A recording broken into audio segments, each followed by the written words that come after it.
La psychologue Ellen Langer et son équipe ont mené l'étude The Copy Machine Study dans les années 1970. En gros, un chercheur repérait des personnes qui attendaient devant la photocopieuse de la bibliothèque, s'approchaient d'eux avec l'intention de leur passer devant. Et c'est là que ça devient extrêmement intéressant. Mais avant de t'expliquer la suite de l'histoire, pense à prendre cette pilule rouge parce que de 1, c'est gratuit et qu'avec mes vidéos, tu mets toutes les chances de ton côté pour sortir du métro boulot dodo. Bon, j'en étais où? Ah oui, dès que le chercheur passait devant la file, il posait l'une des 3 questions suivantes. La première, excusez-moi, j'ai 5 pages, puis-je utiliser la machine Xerox? Plus de 60% des gens l'ont laissé passer. La deuxième, j'ai 5 pages, puis-je utiliser la photocopieuse car je suis pressé. Cette fois, ça monte à 94% des personnes qui l'ont laissé passer. La troisième, écoute-moi bien, excusez-moi,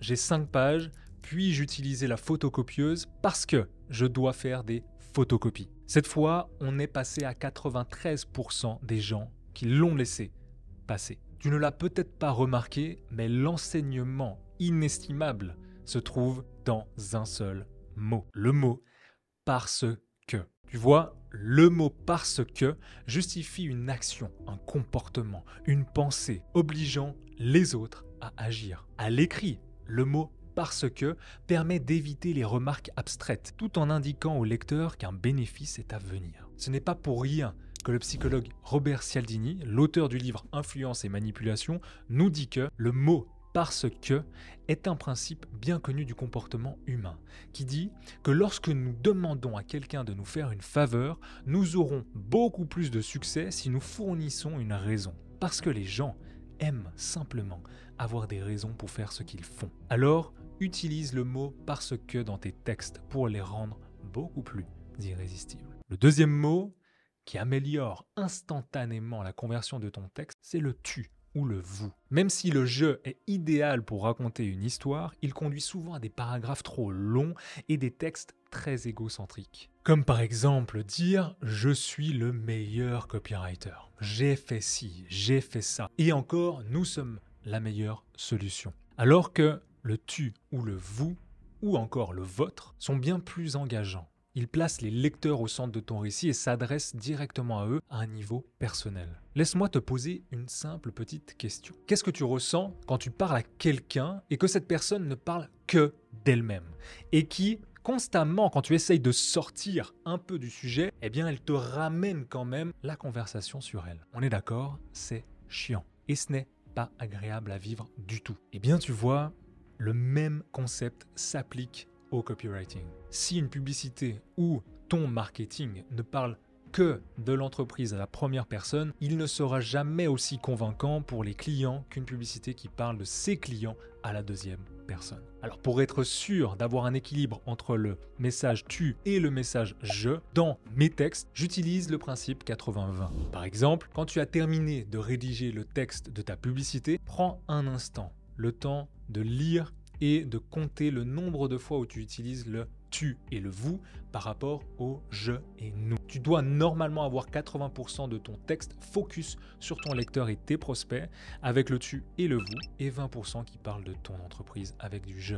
Et cette règle s'applique même si tu rédiges un blog, une copie sur un site, un post sur les réseaux sociaux ou encore dans un email. Attrape ton lecteur par le col. Tu ne commences pas à me chauffer par le callback En écrivant à la deuxième personne. Bon, après ces 2 ans d'expérience dans le copywriting, j'ai appris le pouvoir de l'urgence. Et le troisième mot que tu dois utiliser maintenant, c'est, eh bien, maintenant. Écoute la différence. Il est temps de faire ça. Et maintenant, il est temps de faire ça. Est-ce que tu perçois?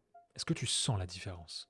Ça indique 2 choses. Ça permet aux gens d'agir tout de suite. Et indirectement, ça ajoute de la rareté et donc de l'urgence. Et l'un de nos mentors, qui n'est autre que David Ogilvy, lui-même a classé maintenant, donc le mot, parmi les 20 mots les plus impactants de la publicité. Alors si tu veux réduire l'hésitation de tes lecteurs et améliorer le taux de clic sur tes titres, utilise maintenant. Le 4e mot, c'est le mot simple. Basique. Les gens n'aiment pas faire d'efforts. Et un mot comme simple permet de montrer dans ton texte que la solution que tu offres est réalisable et c'est rassurant. Et si tu es assez attentif, tu vois aussi que dans le titre de cette vidéo, il y a le mot simple. Parce que tu veux une solution simple pour persuader et rendre tes textes irrésistibles pour vendre plus. C'est le pourquoi de cette vidéo. Passons au 5e mot. Il corrige les vieux problèmes, rafraîchit les messages périmés et fait saliver tes lecteurs. Le mot nouveau. Il est sacrément puissant lorsqu'il est utilisé correctement. Pourquoi ? Parce que la nouveauté attire tout de suite notre attention.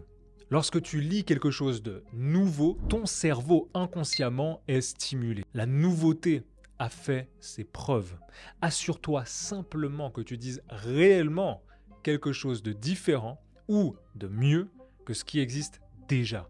Tu le sais aussi bien que moi, les mots sont comme un slogan qui attire de plus en plus de clients et de lecteurs lorsqu'ils sont utilisés de manière appropriée. S'ils sont utilisés de manière spécifique et pertinente, ils peuvent faire exploser le trafic et les ventes, ce qui augmente tes revenus et ton profit.